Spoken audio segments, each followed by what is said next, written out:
ça fonctionne en fait. Donc c'est pas vraiment une monnaie, c'est un bon local pour soutenir l'économie solidaire. Elle est paritaire à l'euro, donc c'est-à-dire qu'un blé est égal à 1 euro. Le principe, c'est que les consommateurs vont acheter les blés avec des euros et ensuite ils vont pouvoir aller faire leurs achats avec ces blés chez des commerçants qui sont participants, qui acceptent donc les blés. Et par ce geste-là, ça va en fait dynamiser l'économie locale. Je pose une question, mais comment est-ce qu'on fait si par exemple on achète 30 blés? Comment est-ce qu'on va savoir chez qui on peut les dépenser? Oui, bonne question. Donc il y aura un comptoir qui fera des permanences précises, mais notamment on pense le faire sur les marchés, ou enfin bon, il y aura d'autres opportunités.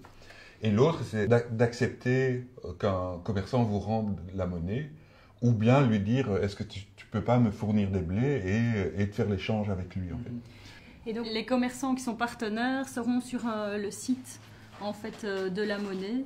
Et donc auront leur logo et toutes les infos par rapport à ça. Donc quand vous aurez des blés, il faudra aller voir d'abord sur le site et voir quels commerçants. Et normalement, on espère que cette liste va s'allonger.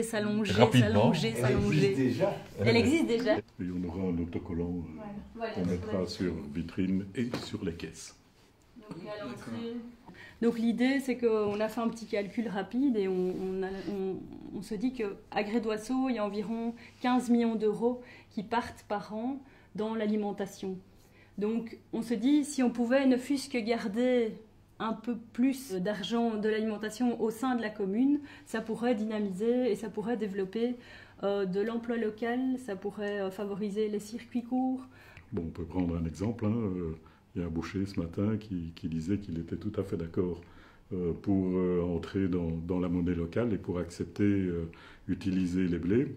Et bon, on a aussi dans le groupe par exemple un éleveur qui fait du bio. Je suis pratiquement sûr que ces deux-là ne se sont jamais rencontrés et qu'ils se rencontreront grâce au blé et que comme ça, petit à petit, on va recréer, remailler le tissu économique et social de la région. On va l'inviter à utiliser aussi le plus possible de prestataires de la commune parce que lui sait qu'on ira aussi chez lui si il va chez les autres. Et aussi, on va peut-être se rendre compte aussi que dans la boucle, il manque un maillon. Et donc, c'est à ce moment-là qu'on peut peut-être faire appel à des jeunes qui veulent se lancer. On va leur dire, mais voilà, il manque vraiment tel commerçant ou tel indépendant dans la commune et tu auras sûrement du travail, il y a de la demande, ça manque. Parce qu'on va repérer justement ce trou dans cette boucle. Voilà. Peut-être qu'une partie de l'argent du fonds de garantie, une petite partie évidemment, parce qu'un fonds de garantie c'est là pour garantir, mais une partie de l'argent ou des surplus qui seraient générés éventuellement par des cotisations, des dons, n'importe quoi, pourra permettre d'aider à financer les maillons manquants dans une chaîne. Voilà, vaste projet.